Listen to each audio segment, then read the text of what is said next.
हम क्या सीखेंगे ಸಂಯುಕ್ತಾಕ್ಷರ के बारे में ಅಂದರೆ ಕನ್ನಡದಲ್ಲಿ ಏನಂತ ಕರಿತೀವಿ ಅದನ್ನು ಒತ್ತಕ್ಷರಗಳು ಅಂತ ಕರಿತೀವಿ.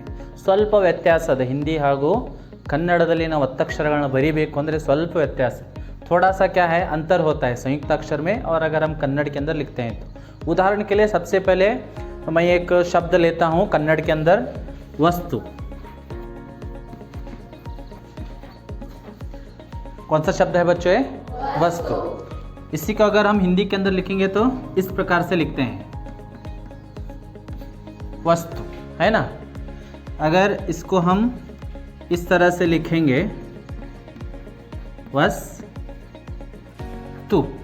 है ना, और वस्तु मैंने समझने के लिए लिखा है कि वत्ताक्षर या फिर संयुक्ताक्षर कन्नड़ में किस प्रकार से होता है और हिंदी में किस प्रकार से होता है.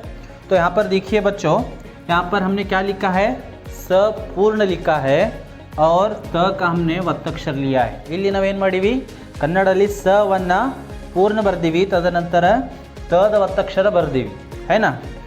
वस्तु इसको हमने क्या लिखा है पूर्ण लिखा है और इसका हमने क्या किया है वत्ताक्षर नीचे लिखा है. लेकिन हिंदी में कैसे होता है, हमने क्या किया है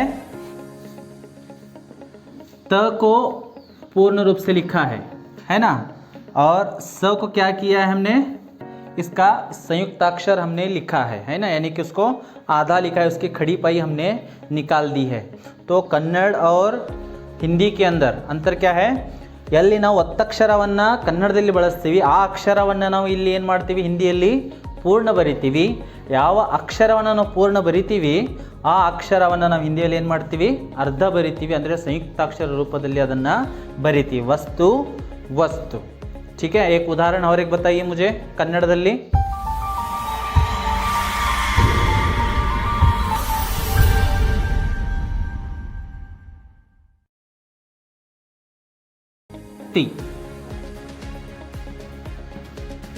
है ना शक्ति. अब हम शक्ति को हमने क्या किया है ಕನ್ನಡದಲ್ಲಿ ಕವನ್ನು ಪೂರ್ಣ ಬರ್ದೀವಿ, ತದನಂತರ ತದ ಒತ್ತಕ್ಷರ ಕೆಳಗಡೆ ಕೊಡ್ತೀವಿ.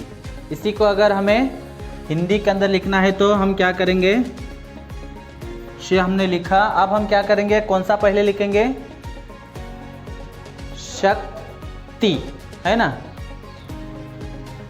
क का हम क्या लेंगे पत्ताक्षर लेंगे, यानी कि संयुक्त अक्षर के रूप में उसको आधा लिखेंगे और त को पूर्ण लिखकर हम इसको क्या करेंगे शक्ति, है ना. इस प्रकार से क्या बनते हैं संयुक्ताक्षर बनते प्रकार से हमें हिंदी संयुक्ताक्षर को लिखना है, इसको आज के इस कक्षा के अंदर हम जानेंगे. हौदिल्ला. तो सबसे पहले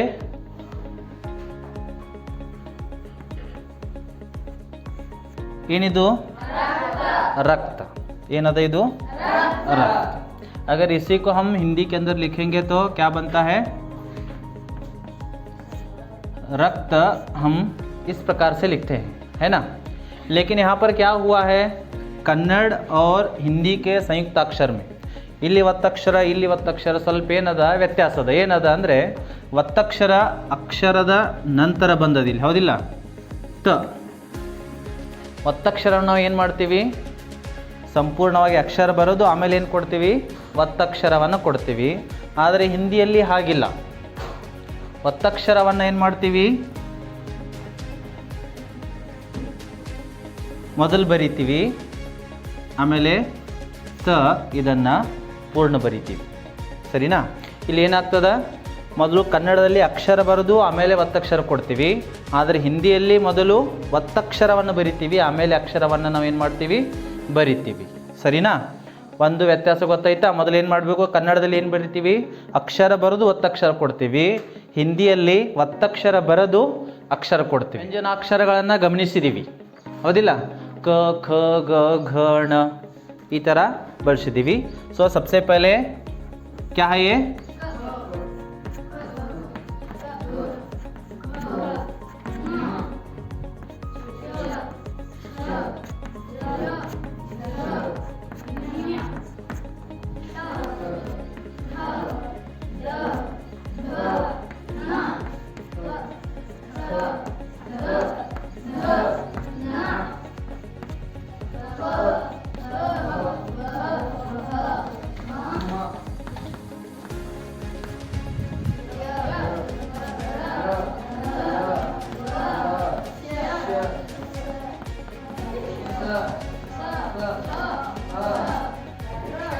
ह, और मैं यहाँ पर लिखूंगा क्ष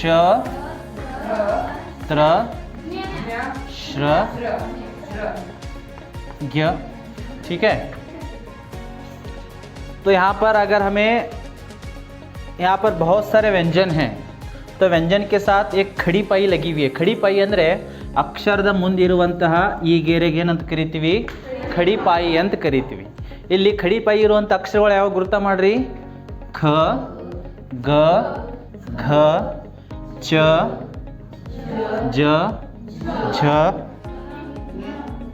उसके बाद में है न, यहाँ होता है। फिर त के पास खड़ी पाई है थ ध न प ब भ म। यह है व श स, है ना। तो अगर हम संयुक्ताक्षर को लिखना चाहते हैं तो हमें क्या करना है? ये जो खड़ी पाई वाले जो अक्षर हैं उसको उसकी खड़ी पाई हटा देना है. ಈ ಖಡಿ ಪಾಯಿಯನ್ನು ತೆಗೆದಿವಿ ಅಂದರೆ ಅದು ಅದರ ಒತ್ತಕ್ಷರ ಆಗ್ತದೆ. ಫಾರ್ ಎಕ್ಸಾಂಪಲ್ ಈಗ ನಾನು ಏನು ಮಾಡೀನಿ, ಖದ ತೆಗ್ದೀನಿ, ತಖ್ತ ಅಂತ ಬರಿಬೇಕು. ಏನಂತ ಬರಿಬೇಕು? ತಖ್ತ, ತಖ್ತ ಬರಿಬೇಕು. ಸೊ ಇವಾಗ ನಾನು ಏನು ಬರಿಬೇಕು? ಮೊದಲ ಒತ್ತಕ್ಷರ ಬರಿಬೇಕು, ಅಕ್ಷರ ಬರಿಬೇಕು. ಹಿಂದಿಯಾಗಿ ಬರಿಬೇಕಂದ್ರೆ ಒತ್ತಕ್ಷರ ಬರಿಬೇಕು, ಒತ್ತಕ್ಷರ ಬರಿಬೇಕು.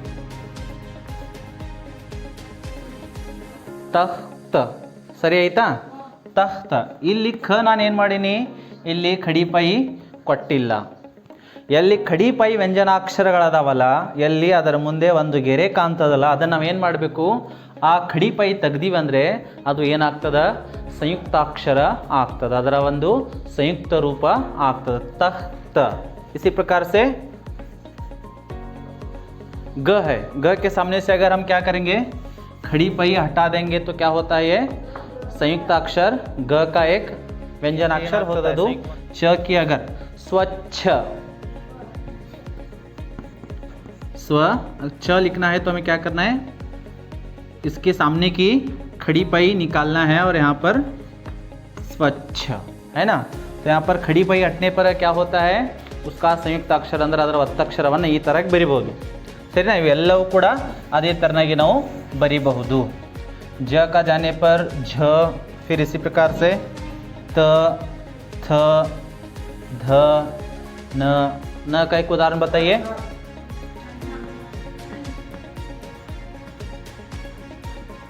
मान्य, मान्य, है ना. तो न के सामने की यहाँ की खड़ी पाई क्या होती है? हट जाने पर या य के साथ जुड़कर क्या होता है? संयुक्त अक्षर बनता है ना.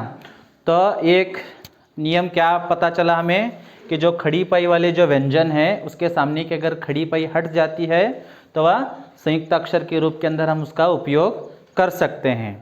और दूसरा क,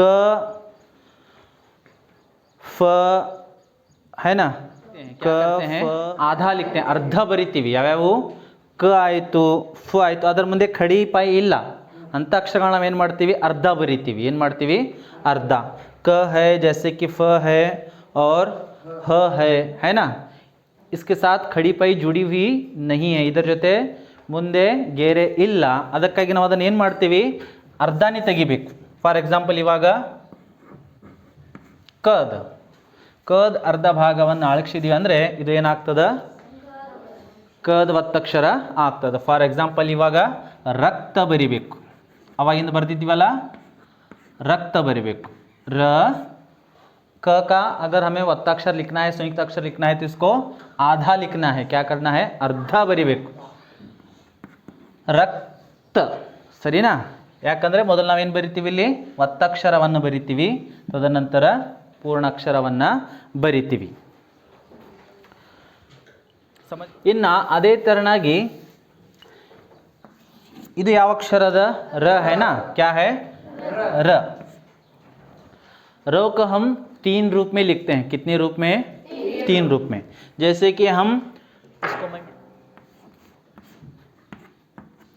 र, क्या है? र. ರವನ್ನು ನಾವು ಕನ್ನಡದಲ್ಲಿ ಯಾವ ತರನಾಗಿ ಬಳಸ್ತೀವಿ? ಫಾರ್ ಎಕ್ಸಾಂಪಲ್ ಇವಾಗ ವಕ್ರ, ಇದು ಕೂಡ ರದ ಒತ್ತಕ್ಷರ, ಹೌದಿಲ್ಲ. ತದನಂತರ ಕರ್ಮ,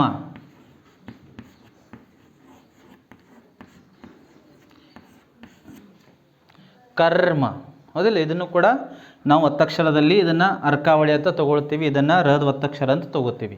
ಅದೇ ಥರ ಹಿಂದಿಯಲ್ಲಿ ಎಷ್ಟು 3 ರೂಪಗಳನ್ನು, 2 ರೂಪಗಳನ್ನು, ಮುಖ್ಯವಾಗಿ 2 ರೂಪಗಳನ್ನು ನೋಡ್ತೀವಿ. ಯಾವ್ಯಾವಪ್ಪ ಅಂತಂದರೆ ಕಾರ ಸೆ ಆತಾ ಹೈ, ಅಕ್ಷರ ಕೆ ಊಪರ್, ಅಂದರೆ ಅದು ಅರ್ಕಾವಳಿ. ಏನದು ಅರ್ಕಾವಳಿ. ಪದೇನ್, ಪದೇನದಲ್ಲಿ 2 ರೂಪಗಳನ್ನು ನೋಡ್ತೀವಿ. ಅಕ್ಷರದ ಕೆಳಗಡೆ ಈ ಥರನಾಗಿರ್ತಕ್ಕಂಥ ಚಿಹ್ನೆ ಮತ್ತು ಅಕ್ಷರದ ಕೆಳಗಡೆ ಈ 2 ಥರನಾಗಿರ್ತಕ್ಕಂಥ ಒಂದು ರೇಖೆಯನ್ನು ಹೊಡೆದ್ರೆ ಅದು ಏನಾಗ್ತದೆ, ರದ ಒತ್ತಕ್ಷರ ಆಗ್ತದೆ. ಫಾರ್ ಎಕ್ಸಾಂಪಲ್ ಇವಾಗ ಇದಕ್ಕೆ ಏನಂತ ಕರಿತೀವಿ, ರೇಫ್ ಏನಂತ ಕರಿತೀವಿ, ಫ ಅದ, ಇದು ಏನದ फ, रेफ है ना. अगर हमें कर्म लिखना है तो हम कैसे लिखेंगे, क लिखा हमने, फिर म, और यहाँ पर हमें क्या करना है, र का चिन्ह रेफ लिखना है, तो यह क्या हो गया, कर्म. उच्चारण कैसे करेंगे, पहले क फिर र उसके बाद में म, कर्म, है ना. इसी प्रकार से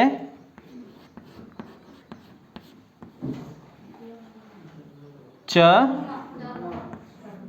चर म, है ना. तो इसको हम क्या कहते हैं, ರೇಫ್. ನಾವು ಎಲ್ಲಿ ಕನ್ನಡದಲ್ಲಿ ಅರ್ಕಾವಳಿಯನ್ನು ಬಳಸ್ತೀವಿ, ಈ ಥರನಾಗಿರ್ತಕ್ಕಂಥ ಚಿಹ್ನೆಯನ್ನು ಹಿಂದಿಯಲ್ಲಿ ಬಳಸಬೇಕಂದ್ರೆ ಈ ಥರ ಮಾಡ್ತೀವಿ.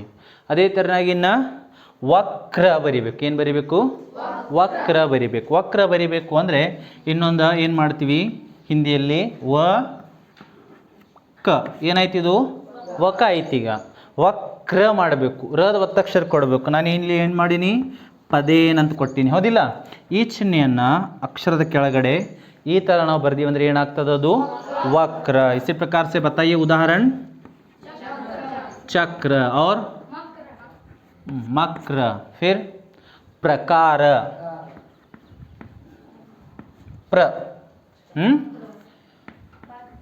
ಪ್ರಕಾರ. ಇಲ್ಲಿ ಏನದ, 2 ಲೈನ್ಗಳು ಅದಾವ. ಇದನ್ನು ಕೂಡ ನಾವು ಏನು ಮಾಡ್ತೀವಿ, ರದ ಒತ್ತಕ್ಷರ ರೂಪದಲ್ಲಿನೇ ಬಳಸ್ತೀವಿ. ಇದನ್ನು ಕೂಡ ಪದೇನದಲ್ಲಿ ತಗೊಳ್ತೀವಿ. ಇದನ್ನು, ಈ ಚಿಹ್ನೆಯನ್ನು ಯಾವ ಯಾವ ಅಕ್ಷರದ ಕೆಳಗಡೆ ಕೊಡಬೇಕು ಅಂದರೆ, ಟ, ठ, ये वाला जो चिन्ह है इसका हमें उपयोग करना है. जिस प्रकार से ರಾಷ್ಟ್ರ ಕನ್ನಡದಲ್ಲಿ ಈ ಥರನಾಗಿ ಬರಿತೀವಿ, ಹೌದಿಲ್ಲ, ಸರಿನಾ. ಇದು ರಾಷ್ಟ್ರ. इसी प्रकार से अगर हमें हिंदी में लिखना है, रा और यहाँ पर क्या संयुक्त अक्षर है, श और ट.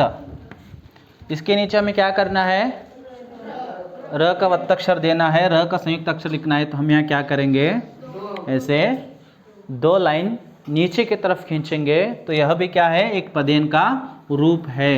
ಇದಕ್ಕೂ ನಾವು ಏನಂತ ಕರಿತೀವಿ, ರದ ಒತ್ತಕ್ಷರ ಅಂತ, ರೇಫ್ ಅಂತ ಕರಿತೀವಿ. ಇದಕ್ಕೇನಂತ ಕರಿತೀವಿ, ಪದೇನ್ ಅಂತ ಕರಿತೀವಿ. ಗೊತ್ತಾಯ್ತಾ.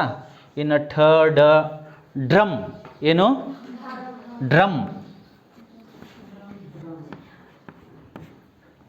ಡ್ರಮ್ ಬರಿಬೇಕಂದ್ರೂ ಕೂಡ ನಾವೇನು ಮಾಡಬೇಕು, ಡದ ಕೆಳಗಡೆ ಟ, ಠ, ಡ, ಢ, ಈ ಅಕ್ಷರದ ಕೆಳಗಡೆ ನಾವೆಲ್ಲ ಏನು ಮಾಡಬೇಕು, ಈ ಥರನಾಗಿರ್ತಕ್ಕಂಥ ರದ ಚಿಹ್ನೆಯನ್ನು ಬಳಸಬೇಕು. ಅವಾಗ ಏನಾಗ್ತದೆ, ಅದು ಕ್ಯಾ ಹೈ, ಟ್ರಕ್. ट्रक बरीबेको अंदरे ट और क हो गया और यहाँ पर हमें इस प्रकार का पदेन लगाना है तो यह क्या होता है, ट्रक होता है. क्या होता है, ट्रक. इನ್ನು ಕೆಲವೊಂದಿಷ್ಟನ್ನು ನಾವು ಹೆಂಗೆ ಬರೀತೀವಿ ಅಂದರೆ ಯಾವುದು, ಹಲಂತ್.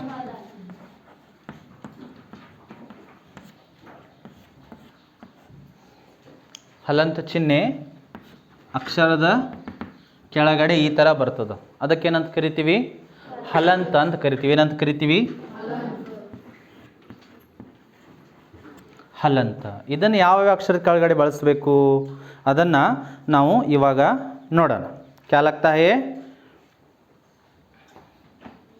ट, ठ, ड, ढ और द. ಇದನ್ನು ಒತ್ತಕ್ಷರ ರೂಪದಲ್ಲಿ ನಾವು ಪ್ರಯೋಗ ಮಾಡಬೇಕಂದ್ರೆ ಏನು ಮಾಡ್ತೀವಿ, ಹಲಂತನ್ನು ಉಪಯೋಗ ಮಾಡ್ತೀವಿ. ಏನು ಮಾಡ್ತೀವಿ, ಹಲಂತ. ಇದನ್ನು ಒತ್ತಕ್ಷರ ಇದರ ಕೆಳಗಡೆನೂ ಕೊಡ್ಬೋದು, ಈ ಥರನೂ ಕೊಡ್ಬೋದು,